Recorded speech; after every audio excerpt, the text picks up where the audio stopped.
안녕하십니까. 매일 교과 나눔에 오신 모든 분들을 진심으로 환영합니다. 오늘은 2월 8일 목요일 주님의 심판과 성소라는 제목으로 함께 말씀을 살펴보도록 하겠습니다. 함께 기도하시겠습니다. 하늘에 계신 아버지 하나님, 저희를 사랑해 주셔서 감사합니다. 오늘도 주님 앞에 나왔습니다. 아버지여, 우리의 질문과 우리의 간구에 답변하여 주시고 오늘 우리의 무지를 다시 한번 흔들어 깨워주셔서 아버지의 지혜로 채워 인도하여 주시옵소서. 주님, 이 시간 다시 한번 성령님을 간구합니다. 성령이여, 우리의 마음속에 함께하여 주시옵소서. 이 시간 주님께 온전히 맡기며 예수 그리스도의 이름으로 기도드리옵나이다. 아멘. 시편은 우리의 일상의 고민과 갈등, 좀 더 나아가서 받아들이기 어려운 이 땅의 일들에 관하여 무엇보다 악에 대하여 솔직한 질문과 그것에 대한 고귀한 답변들을 제공해주고 있습니다. 성도 여러분, 혹시 물건을 잃어버린 때가 기억나십니까? 그런데요, 물건을 잃어버렸을 때 두 가지 생각으로 나눠지죠. 그 물건을 잃어버렸던 장소를 정확히 기억하느냐 안 하느냐에 따라서 완전히 달라집니다. 만약에 내가 어디에 물건을 잃어버렸는지에서 알고 있다면, 그렇다면 정말 훨씬 수월하다는 생각을 갖죠. 저도 그런 경험이 있습니다. 제가 분명히 차를 타고 집에 들어와서 차키를 놓았는데 다시 나가려고 보니까 차키를 찾을 수가 없는 거죠. 근데요, 제 마음에 확신이 한 가지 있어요. 분명히 그 차를 제가 타고 들어왔고 그 다음에 누구도 그 차를 아직 탄 적이 없기 때문에 그 차키는 어디에 있다는 겁니까?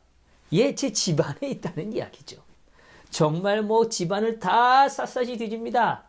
그런데 뜻밖의 그 물건은 아주 가까운 곳에 있을 때가 종종 있죠. 성도 여러분, 저는 수학을 그렇게 좋아하지는 않습니다. 그러나 우리 성도님들은 수학을 좀 좋아하시는지 모르겠어요. 수학 문제를 잘 푸시는 분들의 공통점이 있습니다. 그분들이 뭐라고 이야기하시냐면 이렇게 얘기해요. 문제를 잘 봐. 문제 안에 답이 있어 라고 이야기하시는 거죠.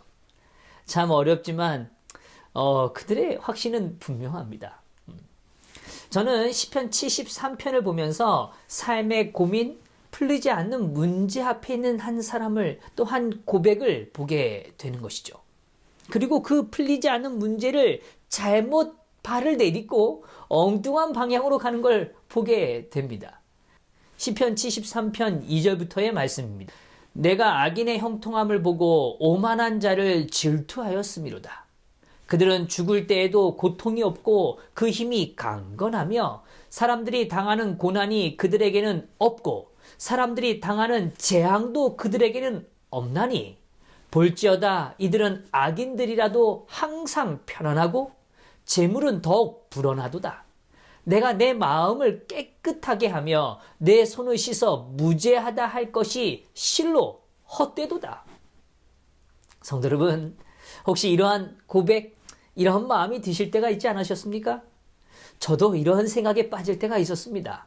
악인들의 삶이 뭐 해보는 거예요? 형통해 보이는 겁니다. 그들의 삶은 항상 편안해 보이고 그리고 그들의 부는 더 커져가는 것 같아요. 나는 열심히 땀을 흘리지만 여전히 바뀌어버리지 않는 제 삶을 보게 되는 느낌? 그런 생각을 갖게 되는 거죠. 그리하여 나아가서 정작 어떠한 결론에 오냐면 내가 정직한 것이, 내가 깨끗하게, 내가 바르게 사는 것이 헛되다라고 느끼게 되는 것이죠. 분명 이 생각이 그의 마음에 깊은 고통을 가져다 준 것 같습니다. 16절에 이렇게 말하죠. 내가 어쩌면 이를 알까 하여 생각한즉 그것이 내게 심한 고통이 되었더니. 그게 얼마나 고통스러운지 생각하면 할수록 미국에 빠져드는 것이죠. 도저히 풀리지 않는 수학 문제처럼 그렇게 아주 답답함을 갖게 되는 겁니다. 분명 바르지 않고 잘못된 사람인데 득세하는 것 같아요. 근데 오히려 역으로 정직하고 바르게 사는 사람들은 더욱 힘들게 느껴지는 거죠. 시편 73편은 이제 하나님께서 오늘 우리에게 주시고자 하는 새로운 관점, 새로운 시야로 우리의 삶을 인도해 주고 있습니다. 만약에 그 고민에서 이 시편이 끝났다면 정말 답답했을 것 같습니다. 그러나 오늘 우리에게 너무도 감사하게 그 이후의 말씀들을 우리에게 펼쳐주고 계시는 거죠. 시편 73편 17절부터의 말씀입니다. 하나님의 성소에 들어갈 때에야 그들의 종말을 내가 깨달았나이다. 주께서 참으로 그들을 미끄러운 곳에 두시며 파멸에 던지시니 그들이 어찌하여 그리 갑자기 황폐해졌는가 놀랄 정도로 그들은 전멸하였나이다. 주여, 사람이 깬 후에는 꿈을 무시함같이 주께서 깨신 후에는 그들의 형상을 멸시하리이다. 시편은 엄청난 선언을 해주고 있습니다. 하나님의 성소에 들어갈 때야 그들의 종말을 내가 깨달았다라고 이야기합니다. 성소에서 무엇을 본 것입니까? 그들의 종말을 보고 있는 것이죠. 안 올 것 같은 일, 이루어지지 않을 것 같은 악의 최후를 보게 된 것이죠. 우리는 성소에 대하여 잘 알고 있죠. 그러나 이 시간 좀 다시 한번 생각해 보시길 원해요. 성소는 하나님께서 죄인을 만나시기 위해서 우리 중에 거하시기 위하여 하나님의 뜻에 따라 지어진 거룩한 공간입니다. 그곳에는 하나님의 의지가 분명히 담겨 있죠. 하나님은 죄인을 만나고 싶어 하세요. 그들과 함께 거하시기를 원하십니다. 그러나 죄를 품은 한 인간은 결코 하나님의 영광을 대면할 수 없습니다. 하나님의 영광은 죄를 소멸시키기 때문에 그래요. 오늘 우리는 하나님의 그 빛과 불에 의하여 소멸될 수 있는 존재라는 거죠. 그래서 예수님께서는 자신을 무엇으로요? 대속제물로 내어 주신 것입니다. 대신하여 우리의 죄를 짊어지신 거죠. 그것을 자신의 것으로, 자신의 소유로 가져가 주신 것입니다. 그리스도께서 흘리신 보혈이 있기 때문에 우리는 그 은혜를 통하여 공의를 볼 수 있게 되었다는 거예요. 그 성소에는 무한하신 하나님의 사랑과 더불어 결코 흔들리지 않는 공의가 공존하고 있는 것이죠. 그렇게 시편 96편 6절부터의 말씀엔 다음과 같이 설명해 줍니다. 존귀와 위엄이 그의 앞에 있으며 능력과 아름다움이 그의 성소에 있도다. 또 10절입니다. 모든 나라 가운데서 이르기를 여호와께서 다스리시니 세계가 굳게 서고 흔들리지 않으리라. 그가 만민을 공평하게 심판하리라 할지로다. 능력과 아름다움이 있는 곳, 바로 그곳이 어디입니까? 성소입니다. 여호와의 다스림은 결코 흔들리지 않을 것입니다. 오늘 그렇기 때문에 우리는 성소에서 공의를 바라보며 은혜 안에서 예배할 수 있게 된 것이죠. 만민을 공평하게 심판하시는 곳이 어디라고요? 바로 성소라고 이야기하는 것입니다. 또한 시편 99편 6절에서 8절엔 또한 이렇게 말씀해주고 계세요. 그의 제사장들 중에는 모세와 아론이 있고 그의 이름을 부르는 자들 중에는 사무엘이 있도다. 그들이 여호와께 간구함에 응답하셨도다. 여호와께서 구름 기둥 가운데서 그들에게 말씀하시니 그들은 그가 그들에게 주신 증거와 율례를 지켰도다. 여호와 우리 하나님이여, 주께서는 그들에게 응답하셨고 그들의 행한 대로 갚기를 하셨으나 그들을 용서하신 하나님이시니라. 제사장의 직임을 다했던 인물로 모세와 아론과 사무엘을 언급해주고 있죠. 그들은 여호와께 간구했습니다. 이들의 간구에 여호와께서는 구름 기둥 가운데서 말씀하신다고 표현합니다. 하나님의 거룩한 공간, 하나님의 임재의 공간, 하나님의 임재의 역사가 드러났던 그 성소에 하나님은 임재하시고 그리고 자신의 뜻을 드러내 보여주시는 거죠.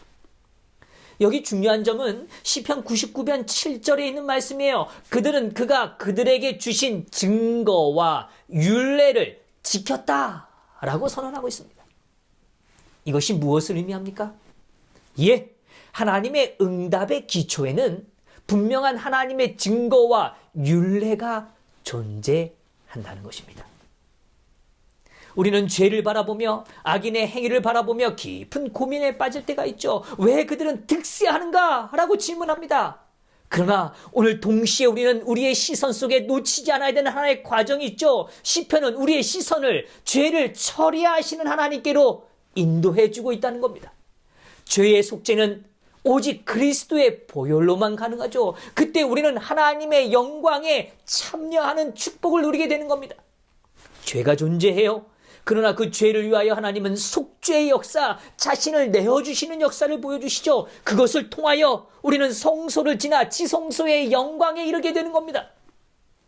시작점이 되었던 그 죄, 그의 죄의 종말은 역설적으로 하나님의 공이 지성소에 담겨져 있던 그 율법에 기초하고 있다는 것이죠. 그렇게 우리는 그 율법을 고귀하게 바라보게 되는 겁니다. 그것이 우리가 그토록 원하는 악의 세력의 종말에 대한 근거, 기초가 되기 때문이죠. 우리는 모순에 빠지면 안 됩니다. 악이 소멸되기 원하면 더불어 주님의 공의 자체를 가볍게 여겨서는 안 된다는 겁니다. 공의가 무엇이죠? 하나님의 거룩한 율법입니다. 하나님의 율법을 존중하고 받들어야 되죠.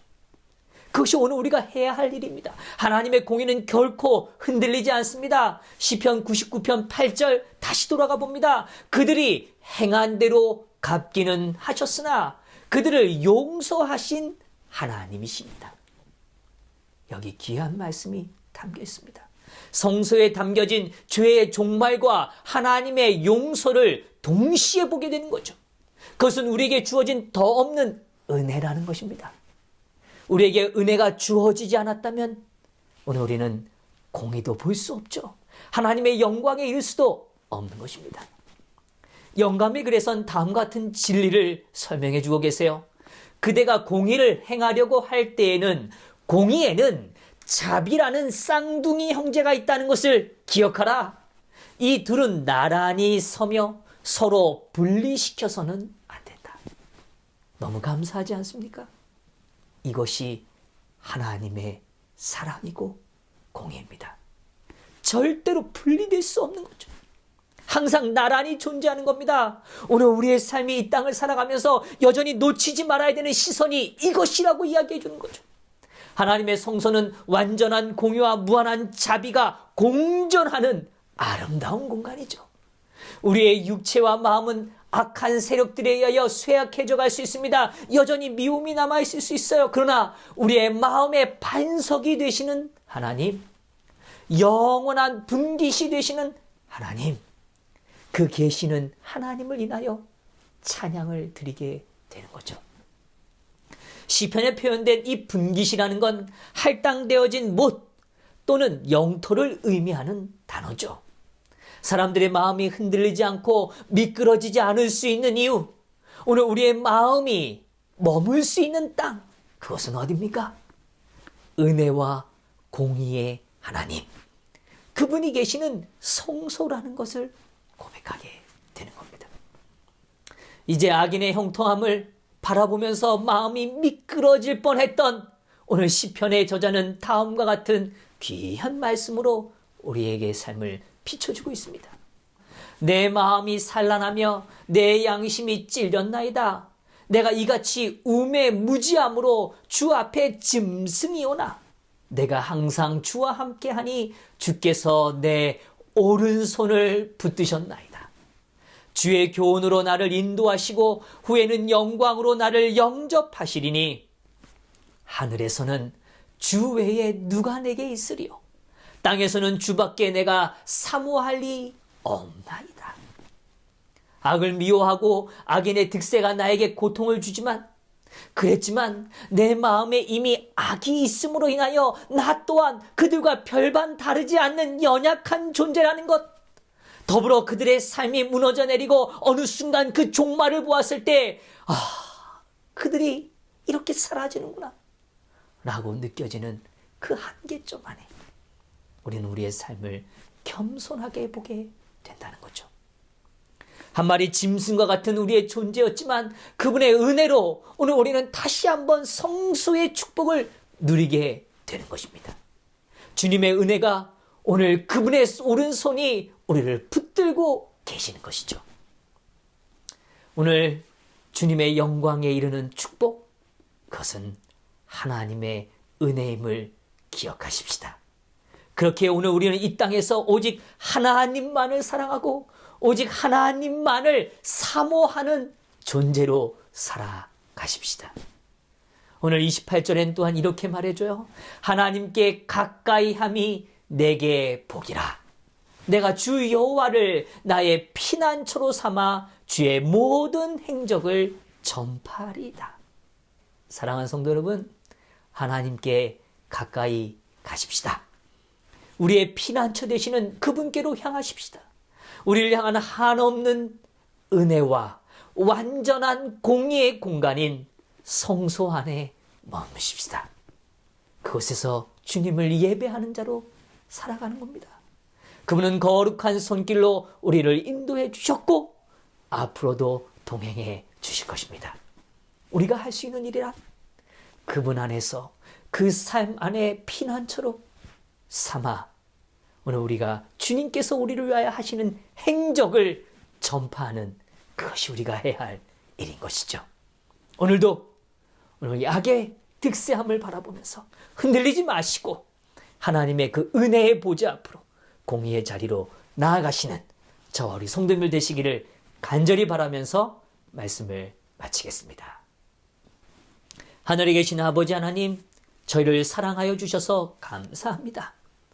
오늘 다시 한번 성소, 그 아름다운 공간으로 우리의 시선을 인도해 주신 것 감사합니다. 주님, 그곳에서 죄의 종말을 보게 하여 주시고 그곳에서 하나님의 은혜를 보게 하여 주시고 그곳에서 하나님의 변함없는 공의를 보게 하여 주시옵소서. 그래야 오늘 그 하나님의 공의를 사랑하는 자가 되게 하여 주시고 하나님의 율법을 더 거룩히 받드는 귀한 삶이 되도록 축복하여 주시옵소서. 오늘도 주님의 성소 안에서 피난처를 삼으며 하나님이 하시는 행한 일들을 향하여 널리 나누는 귀한 하루가 되기를 간절히 바라오며 사랑 많으신 예수 그리스도의 이름으로 기도드리옵나이다.